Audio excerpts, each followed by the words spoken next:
Hello friends, मैं शालिनी पांडे स्वागत करती हूँ आपके अपने चैनल शालिनी बियॉन्ड स्टडी में।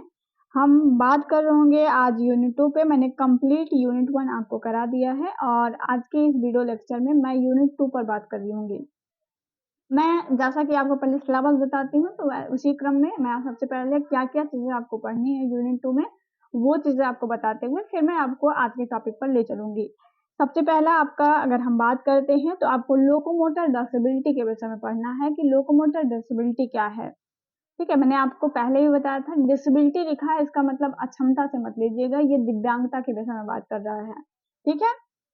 तो वो हम पढ़ेंगे जिसमें उसके कुछ टाइप होते हैं लोकोमोटर डिसेबिलिटी के, जिसमें पोलियोमाइलिटिस आता है, सेरेब्रल पाल्सी है, मस्कुलर डिस्ट्रॉफी है, जो स्पाइना बाइफिडा है। तो कुछ ऐसे टाइप्स हैं जिनके विषय में भी हमें पढ़ना है और डिटेल में यहाँ से पढ़ेंगे। अब आप जब पढ़ेंगे ना तो 21 जितने भी प्रकार की डिसेबिलिटी है, मतलब 21 डिसेबिलिटी आरपीडब्ल्यूडी एक्ट में जो दी गई हैं, उन सभी डिसेबिलिटियों के विषय में एक-एक करके हम बात कर रहे होंगे।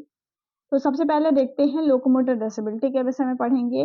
2.2 में विजुअल इम्पेयरमेंट के विषय में, जिसमें ब्लाइंडनेस एंड लो विजन होता है। तो ये विजुअल इम्पेयरमेंट के टाइप्स होते हैं आपके, और जिसमें ब्लाइंडनेस आता है मतलब पूर्ण दृष्टिबाधित, लो विजन मतलब अल्प दृष्टिबाधित। तो इसके विषय में पढ़ेंगे। एक-एक करके सारी चीज़ों को पढ़ेंगे तो उसमें कोई दिक्कत नहीं होगी आपको। अगला है हियरिंग इम्पेयरमेंट के विषय में पढ़ेंगे, उसके टाइप्स के विषय में पढ़ेंगे। सब कुछ यहाँ पर हियरिंग इम्पेयरमेंट के विषय में पढ़ रहे होंगे। स्पीच एंड लैंग्वेज डिसऑर्डर जो होते हैं उसके विषय में पढ़ेंगे कि ये कौन से प्रकार के डिसऑर्डर हैं, क्या इनके टाइप्स होते हैं, सब कुछ। उसके बाद डेफ ब्लाइंडनेस और मल्टीपल डिसेबिलिटी, तो ये कुछ मेजर डिसेबिलिटियाँ हैं और जो कि यूनिट 2 में दी गई हैं। तो इन सभी डिसेबिलिटियों के विषय में एक-एक करके हम पढ़ रहे होंगे। पूरे यूनिट 2 का कंप्लीट होने में आपको बहुत पेशेंस के साथ चीज़ों को पढ़ना पड़ेगा। ऊपर-ऊपर से पढ़ कर के अगर आप ये सोच लें कि सिर्फ़ मैं उसके क्या है डिसेबिलिटी वो जान लूँ, तो वो आपके लिए घातक सिद्ध होगा। पूरा अच्छे से समझिएगा ताकि अभी आपको लग रहा होगा कि ये चीज़ें ज़्यादा हैं या याद नहीं हो रहा है, बट अब आपको ये चीज़ें बार-बार मिलती रहेंगी। ठीक है? आप जो भी पेपर पढ़ेंगे उसमें इन सब डिसेबिलिटियों के ज़िक्र होते रहेंगे, तो आप इन सब के विषय में डिटेल नॉलेज रखिए जिससे आपको आगे चलकर कोई दिक्कत ना हो।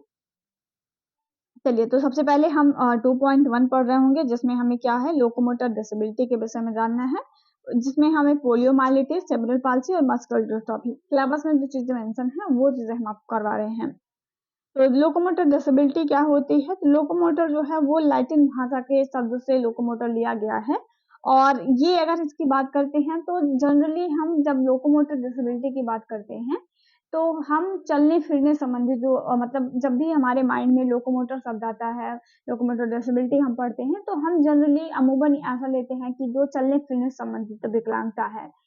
ठीक है? तो उसी से इसका तात्पर्य लिया जाता है, लेकिन सिर्फ़ मतलब चलने से संबंधित या पैरों में कोई प्रॉब्लम हो जाए, वही लोकोमोटर डिसेबिलिटी नहीं होती है। लोकोमोटर जो डिसेबिलिटी होती है, उसका मतलब होता है हड्डियाँ, जोड़ों या मांसपेशियों से संबंधित। ठीक है? तो हड्डियाँ हाथ में भी हैं, पैर में भी हैं। ठीक है? तो हड्डियों, जोड़ों से संबंधित जो भी गतिविधियाँ हैं, जो आपके दैनिक जीवन के क्रियाकलापों को प्रभावित करें, जो मांसपेशियों से संबंधित जितने भी प्रकार की डिसेबिलिटियाँ होती हैं, वो सारी की सारी डिसेबिलिटियाँ लोकोमोटर डिसेबिलिटी में आती हैं। ठीक से चीज़ों को समझें, जैसे किसी की रीढ़ की हड्डी की प्रॉब्लम है जिसकी वज़ह से वो बैठ नहीं पा रहा है, इस प्रकार की जो समस्याएँ होंगी, मतलब कोई भी डिसेबिलिटी जिसमें रीढ़ की हड्डी में प्रॉब्लम हो, वो बैठ ना पा रहा हो, जिसमें हाथों में कोई दिक्कत हो, जिसमें लिख ना पा रहा हो, पैरों में कोई दिक्कत हो, वो चल ना पा रहा हो, ठीक है? या मस्तिष्क में कोई प्रॉब्लम हो गई हो जिसकी वज़ह से गामक क्रियाएँ प्रभावित हो जा रही हों, मांसपेशियों में कोई विकार उत्पन्न हो गया हो, बहुत पतला हो गया हो या मांसपेशियों का विकास ना हो रहा हो, तो इस तरह की जो भी डिसेबिलिटियाँ आपको देखने को मिलेंगी, वो सारी की सारी डिसेबिलिटियाँ लोकोमोटर के अंतर्गत आएँगी। आई होप आपको चीज़ समझ में आ गई होंगी। अब आप लोकोमोटर डिसेबिलिटी के तात्पर्य सिर्फ़ ये मत लगाइएगा कि पैरों से संबंधित डिसेबिलिटी को लोकोमोटर कहते हैं, बल्कि ये समझिएगा कि कोई भी ऐसी डिसेबिलिटी जो कि हड्डियों, जोड़ों, मांसपेशियों से रिलेट करती होगी, जिससे हड्डियों, जोड़ों, मांसपेशियों में प्रॉब्लम होने की वजह से दैनिक जीवन की गतिविधियाँ प्रभावित हो रही होंगी, वो सारी डिसेबिलिटियाँ लोकोमोटर के अंतर्गत आएँगी। तो देखते हैं जिसमें अभी आपको दिया गया है सबसे पहले पोलियोमाइलिटिस पढ़ने के लिए, पर मैं आपको पोलियोमाइलिटिस इसके जस्ट बाद पढ़ाऊँगी। क्योंकि चीज़ें आपस में इंटररिलेटेड हैं। आपको नहीं अभी समझ में आएगा कि क्यों आगे-पीछे पढ़ाया जा रहा है, बट जैसे-जैसे आप आगे बढ़ेंगे आपको समझ में आएगा कि हाँ, कुछ ऐसी चीज़ें होती हैं जिसको पहले समझ लेने से अगर हम दूसरी चीज़ों को बाद में समझते हैं, जोड़ने में आसानी हो जाती है, आपको समझाने में मुझे थोड़ी-सी आसानी होगी। इस वजह से मैं लोकोमोटर डिसेबिलिटी का जो पहला प्रकार है प्रमस्तकीय पक्षाघात वो पहले पढ़ा रही हूँ, भले ही सिलेबस में पोलियोमाइलिटिस पहले दिया हुआ है। तो प्रमस्तकीय पक्षाघात हम जानेंगे, प्रमस्तकीय पक्षाघात क्या होता है? तो इंग्लिश में इसको हम सेरेब्रल पाल्सी कहते हैं, मतलब प्रमस्तकीय पक्षाघात की जो इंग्लिश वर्ड में अगर हम बात करते हैं तो उसको हम सेरेब्रल पाल्सी कहते हैं। और सेरेब्रल पाल्सी का मतलब होता है, ये 2 शब्दों से मिलकर बना है, एक सेरेब्रल है, दूसरा है पाल्सी शब्द है, जिसमें सेरेब्रल का मतलब होता है मस्तिष्क का दोनों भाग, अनुमस्तिष्क और पश्च मस्तिष्क। ठीक है, तो मस्तिष्क के दोनों भाग जो होते हैं में किसी प्रकार की कोई असमानता हो जाए जिसकी वजह से शारीरिक गतियों पे नियंत्रण में समस्या उत्पन्न होने लगे। आप चीज़ों को ध्यान से समझिएगा। प्रमस्तकीय पक्षाघात जो है उसको इंग्लिश में सेरेब्रल पाल्सी कहते हैं। ये जो सेरेब्रल पाल्सी है ये मस्तिष्क के जो भाग होते हैं, मस्तिष्क के जो हमारे भाग हैं, अनुमस्तिष्क और पश्च मस्तिष्क। तो इस मस्तिष्क में किसी प्रकार की कोई ऐसी असमानता हो जाए जिसकी वजह से जो शारीरिक नियंत्रण है, जो बैलेंस है हमारा हमारी बॉडी पर, वो हम, क्योंकि आप जानते हैं हमारे मस्तिष्क हमारी पूरी बॉडी को कंट्रोल करने का काम करता है, हमें दिशा निर्देश देता है किस तरीके से हमें चीज़ों को आगे रेगुलेट करना है। लेकिन अगर इसमें कोई प्रॉब्लम हो जाए जिसकी वजह से बच्चे की में प्रॉब्लम देखने को मिले, शारीरिक नियंत्रण में उसको समस्या देखने को मिले, तो ऐसे डिसेबिलिटी को हम क्या कहते हैं? सेरेब्रल पाल्सी कहते हैं। ठीक है, ये आपकी सेरेब्रल पाल्सी है जिसमें बच्चा अमूमन ऐसा देखा जाता है कि जो बच्चा सेरेब्रल पाल्सी से ग्रसित होता है, वो धीरे-धीरे व्हीलचेयर पर आ जाता है क्योंकि उसकी अपनी खुद की शारीरिक गतिविधियों पर नियंत्रण नहीं हो पाता है और ये जो डिसेबिलिटी है वो लगभग जो है वो जन्म से ही बच्चों को प्रभावित करती है। जन्म से प्रभावित करने का मतलब है कि ऐसे बच्चा जब गर्भ में होता है, तो उसी समय कोई मस्तकी ज्वर हो जाए जिसकी वजह से उसकी मस्तिष्क क्षतिग्रस्त हो जाए। ठीक है?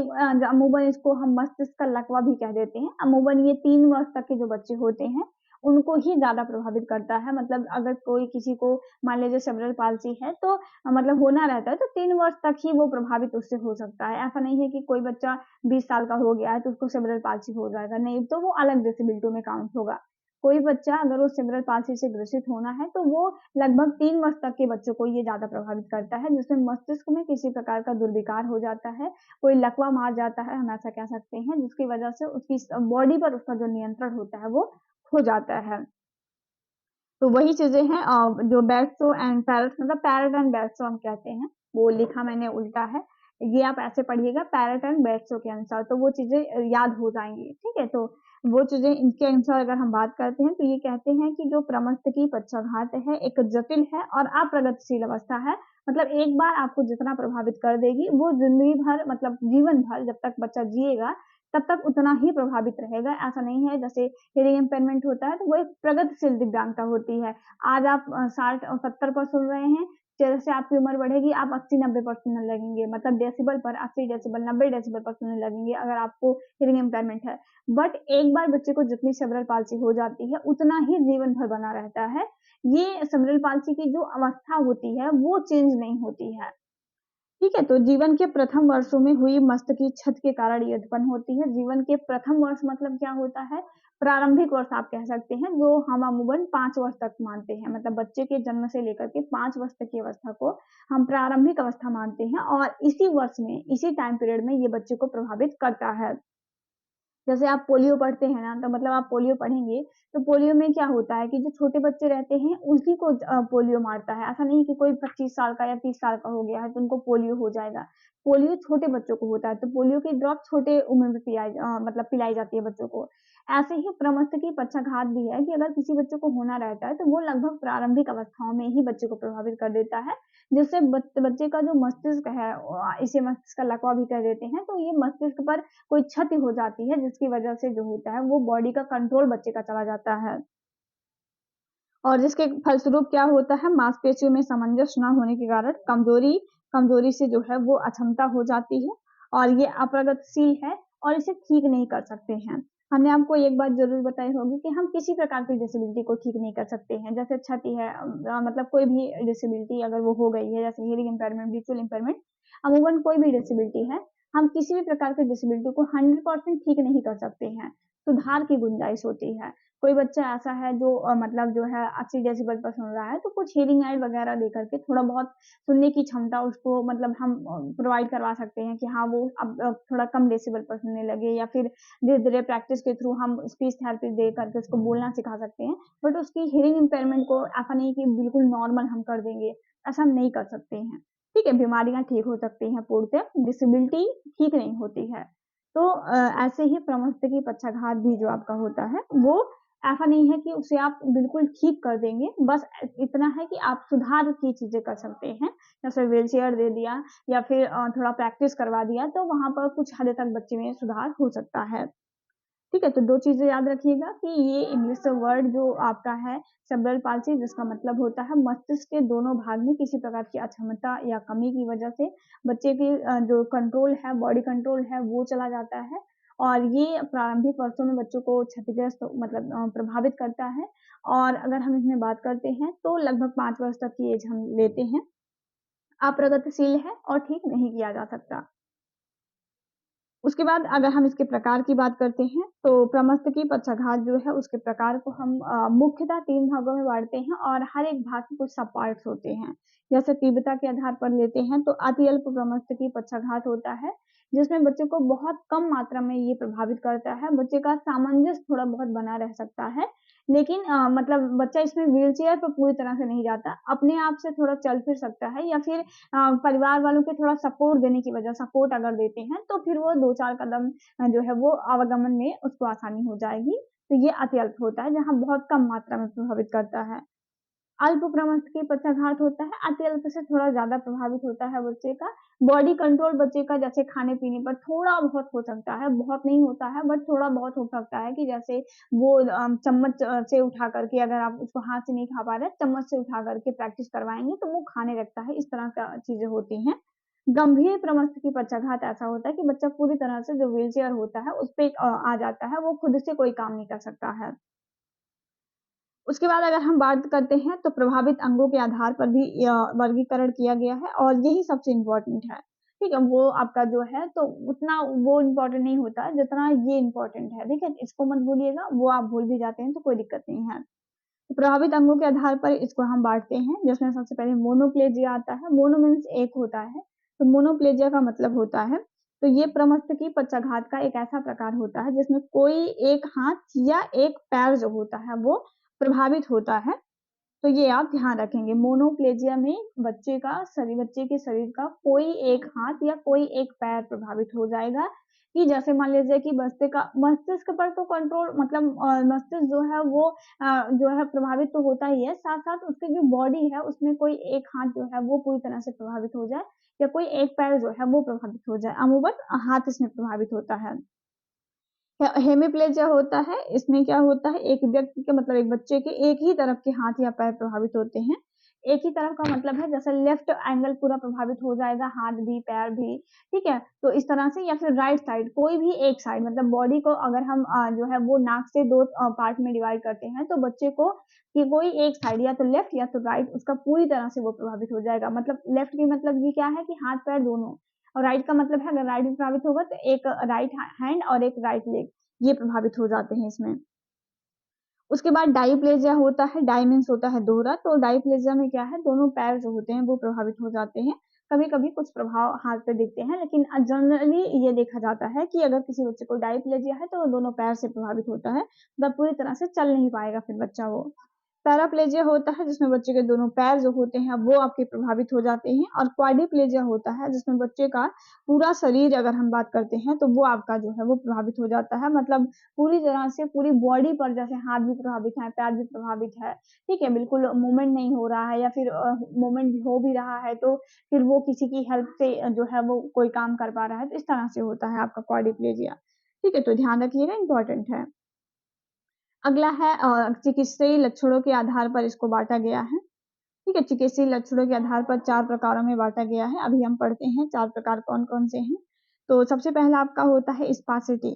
स्पासिटी क्या होता है? इसका अर्थ है कड़ी या तनी हुई मांसपेशियाँ। इसमें बच्चे की जो मांसपेशियाँ हो जाती हैं बिल्कुल मतलब आप कह सकते हैं बिल्कुल कड़ी हुई मांसपेशियाँ हो जाती हैं। और इसमें बच्चे सुस्त एवं भद्दे दिखाई देते हैं। जैसे मान लीजिए हाथ टेढ़ा है तो फिर वो टेढ़ा ही रह जाए, इस तरह से इसमें लगता है। बच्चे का चेहरा जो है वो उसकी शेप में आपको थोड़ा परिवर्तन नज़र आएगा, तो इस तरह से होता है। गति बढ़ने के साथ मांसपेशियों में जो तनाव है वो धीरे-धीरे जो है वो बढ़ने लगता है। क्रोध या उत्तेजना की स्थिति में मांसपेशियों में तनाव या कालापन और बढ़ जाता है। मतलब जैसे बच्चा मान लीजिए क्रोधित हो जाए तो उसका शरीर पूरी तरह से अकड़ जाएगा, इस तरह से हो जाता है।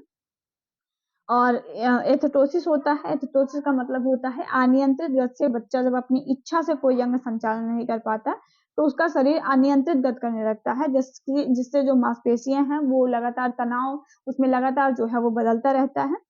तो ये आपका होता है एसिटोसिस, जिसमें अगर हम बात करते हैं पूरी तरह से बच्चा किसी भी अंग को अपनी इच्छा से वो मूवमेंट नहीं करा सकता। जैसे मान लीजिए कि हमारी इच्छा है कि हम हाथ उठाएँ तो हम उठा पा रहे हैं, बट अगर कोई ऐसा बच्चा होगा जो एसिटोसिस से ग्रसित होगा, प्रमस्तकीय पक्षाघात के अगर एसिटोसिस प्रकार से ग्रसित होगा, तो वो अपनी इच्छा अनुसार किसी भी प्रकार की मूवमेंट अपने किसी बॉडी पार्ट में नहीं कर सकता है।